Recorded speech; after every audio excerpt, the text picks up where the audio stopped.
Alam nyo, mga kapatid, mapalad ko kayo kasi hindi naman tayo ang pumili sa Diyos at Diyos ang tumawag sa atin. Tayo ang tinawag ng Lord. Pray ko po kayo. Maging ko sa mga kapatid kung narito na may pinagdadaanan. Sa palagay mo, meron mga pinagdadaanan. Sa sarili mo, kung alam mo. Pumunta ka dito, pray ko kayo. Kahit mananampalataya, meron din tayong pinagdadaanan. Sa Bible nga sabi ko, Lord, ang tao ba kailangan ma-born again? Basahin nyo yun, ang dalitandaan, 1:3. John 3:3, unless a man be born again, he cannot see the kingdom of God. John 3:3. Sa Tagalog, maliban na ipanganak ng muli ang tao, ma-born again ang tao, hindi niya makikita ang pag-ahari ng Diyos. May pinagdadaanan dyan. No?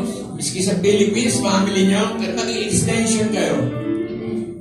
Kasi pag ang puso mo, diretso talaga nasa Lord.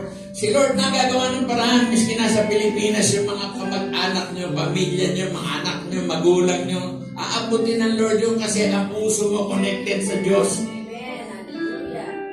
Kailangan nakakonect kayo kay Lord. Kaya kahit saan ka umupo, tumawag ka sa Panginoon, yung mga anak ko, yung magulang ko, pamangking ko, mga mahal ko sa... Kaya abutin ng Lord yun. At pati yung mga pinagpagalan nyo, malungkot kasi minsan maalaman mo, pinadala mo, pinangtongin, pinang-inom, pinang-drugs, pinang-bisyo, di ba? Hindi nila nakikita yung pagod nyo rito. Yung mga pinaghirapan nyo rito.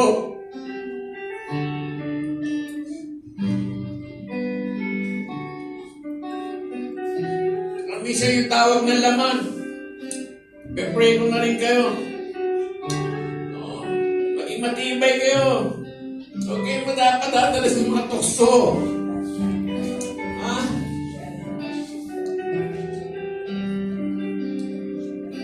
Sa Lord yung iasa lahat dyan.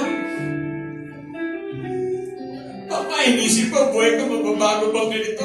Araw, wala akong panahon. Pagpunta ko sa ako, inisip ko, mag-iinom lang ako doon, magdadrugs lang ako doon. Pero ngayon, masaya pa ako, kinikwento ko sa inyo. Ang Diyos, kaya bumago ng buhay.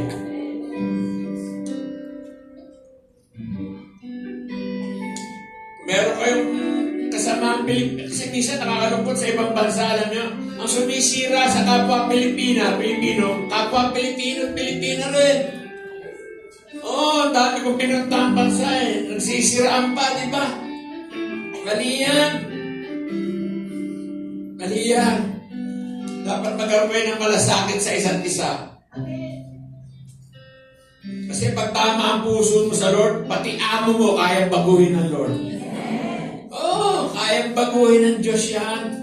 Kasi tama ka na sa Lord Kasi He looks at the heart. Hindi tumitingin ng Lord sa yaman ng tao, pogi siya, maganda siya, tikas ng katawan. Hindi po, ang Lord nakatingin sa puso mo. Pag tama ang puso mo sa Lord, ano man ang i-pray mo kay Lord, didinggin ka ng Diyos. Amen?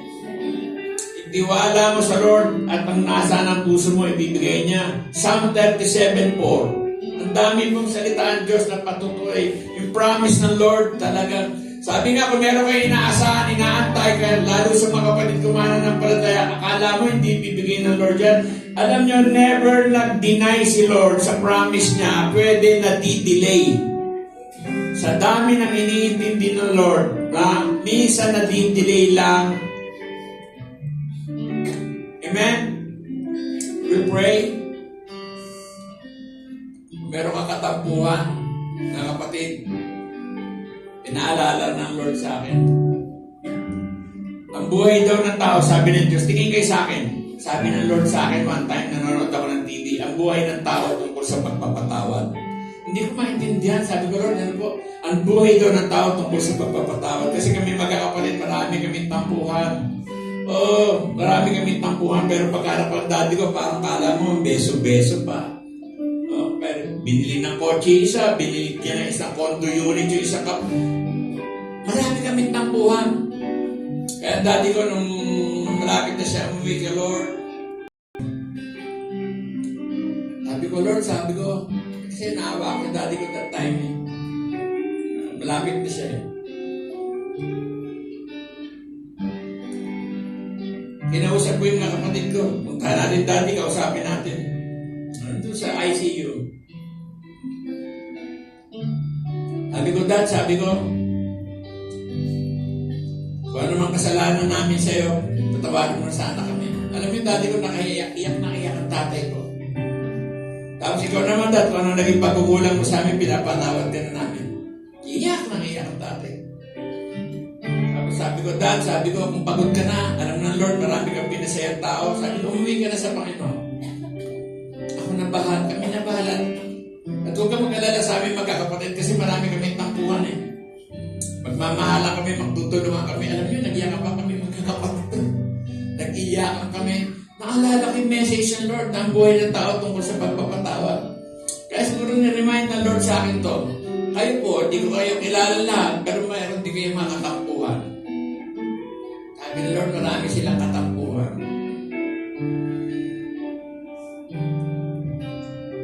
Release nyo na yan, pagpapatawad. Kasi ang Lord, siya ang Diyos ng pag-ibig eh. Kasi kung meron kang tinanim sa puso mo, kahit tampo lang yan tampo lalaki yan, huwag kayo mag-usap na 1 linggo. Magiging galit yung tampo mo.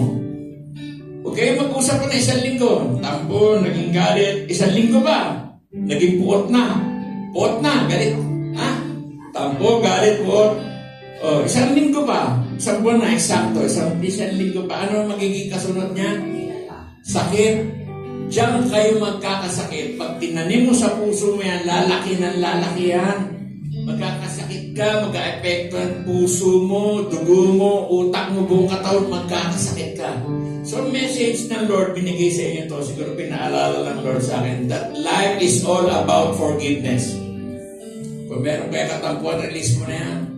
Kung kasama mo siya dito, yakapin mo, sorry O ako naman ang nakasakit sa'yo, patawarin mo na ako. O kung nakasakit ka mo sa akin, pinapatawad na kita. Amen? Sino may katampuan sa inyo? Wala? Taas ang kamay. Sige, okay na yan. Okay na, hindi kayo makakalaya dyan pag hindi ko kayo napag-pray. Again, sino sa inyo may katampuan? Okay lang, ayaw nyo. Hindi kayo makakalaya dyan. Pray ko po kayo. Sige, let's pray. Una sa first time ng mga kapatid ko na nandito sa unahan. Paging sa mga mananampalataya na ako kasi nung na-born again ako, gusto ko gabi-gabi bago matulog na born again ako. Kasi hindi nyo hawak ang buhay nyo. Close your eyes. Pray po tayo, lahat ng lalabas sa akin labi, sa akin bibig, kasi hindi nyo ito nagmumula sa inyong mga puso. Prayers galing sa puso, hindi pusang uso. Bilang tanda ng pagsuko nyo sa Panginoon Diyos, pwede bang taas mong yung 2 kamay? Nang makita ng Lord sa kalangitan, ang tunay na paglapit mo sa Kanya sa umagang ito. Sabihin mo na malakas, huwag mo itindihin katabi mo si Lord ng kasama mo. Sabihin mo na malakas, galing sa iyong puso, Panginoon, salamat sa pag-ibig mo. Napakabuti niyo. Kahit patuloy ako na nakagagawa ng mga kasalanan sa iyong harapan, ay patuloy mo ako na inuunawa at pinatatawad. Sa araw pong ito, ako po'y lumalapit sa inyo, nagpapakumbaba, humihingi ng kapatawaran sa lahat ng aking kasalanan, mga kasalanan na mana, mula ng pagkabata hanggang sa kasalukuyan. Patawarin mo ako, Panginoon, linisin mo ako ng iyong banal na dugo, at naniniwala ako na namatay si Kristo sa krus bilang kabayaran ng aking mga kasalanan. Panginoon, sa araw din ito, inaanyayahan ko kayo. Binubuksan ko ang aking puso. Pumasok po kayo sa aking puso, sa aking buhay. Baguhin mo ako, Panginoon. Panginoon, isulat mo rin ang aking pangalan sa aklat ng buhay diyan sa kalangitan. At nagmula sa araw na ito, kayo na po ang maghari sa aking aking buhay at mamuhay lamang ako ng ayon sa inyong kalooban. Salamat, Panginoon, nakahanda po ako sa tulong ninyo na sumunod kay Kristo bilang sarili kong tagapagligtas at Panginoon ng aking buhay. Ang lahat ng anak ng Diyos ay magsabi ng malakas na Amen. Ako na lang ang mananalangin. Heavenly Father, nakikita mo ang aking mga kapatid dito po sa lugar ng Hong Kong, ang aking mga kababayan. Lord, sila ay mga kapatid ko na ngayon, Lord. Sa mga sumunod sa panalangin na yun, Lord, kilala mo ang tunay na nagbukas ng puso. Tinanggap ka, pinapasok ka sa kanilang buhay, sa kanilang puso. I pray, Father God, yung prayers na ginawa nila ay iyong selyuhan ng iyong banal na dugo. At di na maagaw pang muli ng kaaway sa kanilang mga buhay. Sila ay lumago sa iyong mga salita. Magbasa na yung salita. Umaten sa church every Sunday. Kung may midweek service man, umaten po sila. Mabisi po kami sa iyo, Lord. Prayer meeting, Bible study, mabisi kami. Hindi kami mabisi sa kung ano-anong bagay na walang kapararakan. Tulungan mo aking mga kapatid na ito, Panginoon. I also pray, Father God, ano man ang mga pangangailangan ng mga kapatid ko, Lord, kayo po ang magbibigay nito. Kayo po ang magpo-provide ng needs ng bawat isa, Panginoon. Lord, maging sa lahat na meron pong nararanasan sakit at karamdaman, you are the Jehovah Rapha. Hawakan mo yung kaparte ng katawan mo may sakit. Hawakan mo ng kanang kamay mo. Heavenly Father, you are the Jehovah Rapha. You are a great healer. Ano mang karamdaman, sakit, nararanasan ng mga kapatid ko ito, Panginoon, touch them, Lord. Touch each and every one, Lord. Heal them, Lord. Pagalingin mo sila sa anumang uri ng sakit at karamdaman, Panginoon. Lord, salamat sa doktor, salamat sa gamot, salamat sa medisina, sa ospital, salamat. Pero Lord, naniniwala kami, kayo pa rin ang tunay na manggagamot namin, Panginoon. Heal them, Lord, right now. Heal them, Lord. Yung mga may utang na kapatid ko, Lord, bayaran mo, Lord. Simple lang ang request namin sa'yo, Lord. Mga anak mo sila. Lord, isettle mo ang lahat na dapat nilang isettle, Panginoon. Maging ang family nila sa Philippines, Lord, I pray. Gawin mo sila extension sa kanilang mga panalangin. Umabot po totoo sa family nila sa Pilipinas, Panginoon. Dinggin mo ang mga prayers ng bawat isa, Panginoon. Lord, yung mga pinagpagalan nila, pinagpaguran trabaho, yung sweldo nila, hindi po masasayang, Lord. Kayo po mag-aayos dito, Panginoon. Kayo po ang mag-aayos ng bawat pamilya nila, Panginoon. May family silang nalulunod din sa masasamang bisyo, lahat ng uri ng bisyo, alak, sugal, drugs. I pray, Lord, abutin mo sila, Panginoon. Tulungan mo sila na kung paano mo akong pinalaya sa lahat ng uri ng bisyo, palayain mo rin ang mga loved ones namin, Panginoon. Panginoon, patuloy, Lord, sa may mga katampuhan, Lord, kilala mo sila.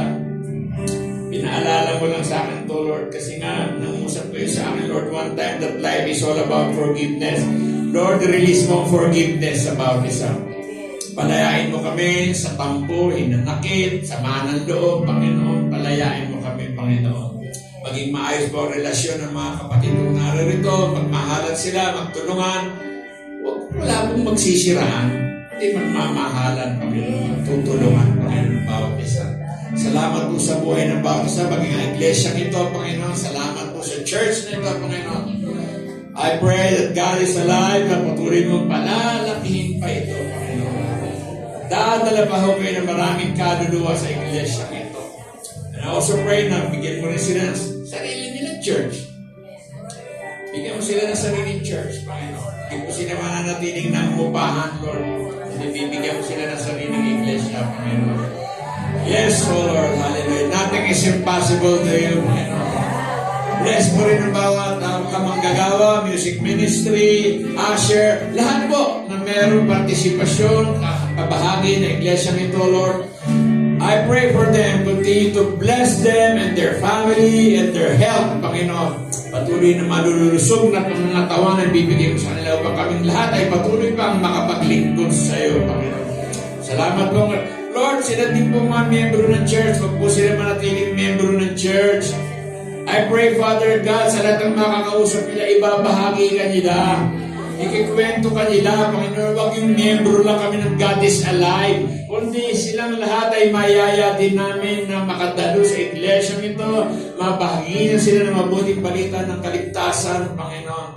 Tulungan mo ang bawat isa, bigyan mo ng boldness, katapangan, huwag mahiyang mag-share ng gospel sa mga nakikilala nila, kababayan nila, kaprobinsya nila, kalugar nila. Lord, I pray, Father God, bigyan mo sila ng boldness, ng katapangan, may bahagi ka sa lahat po ng taong nakakaharap, nakakasalamuha nila. Salamat po, Panginoon. Patuloy kayo pinagkakatiwala ang mga kapatid ko nito, Panginoon.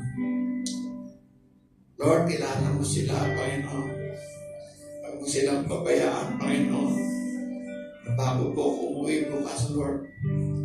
Lord, ano man pinagdadaanan ng mga kapatid ko nito, Panginoon. Higit mo silang kilala sa akin. Tulungan mo po sila, Panginoon. Huwag mo silang pababayaan, Panginoon. Huwag mo silang pagkukulangin, Panginoon. Salamat po, Panginoon. Nagpalain ang bawat isa, Panginoon. Patuloy ko pinagkakatiwala sila sa iyo, Panginoon. At muli, Lord, ibinabalik namin sa inyo, Panginoon, lahat ang pinakamataas ng pagpulit. Pasalamat sa pangalan namin, Panginoon Jesus. Alagay ng sabi na, to God be the glory.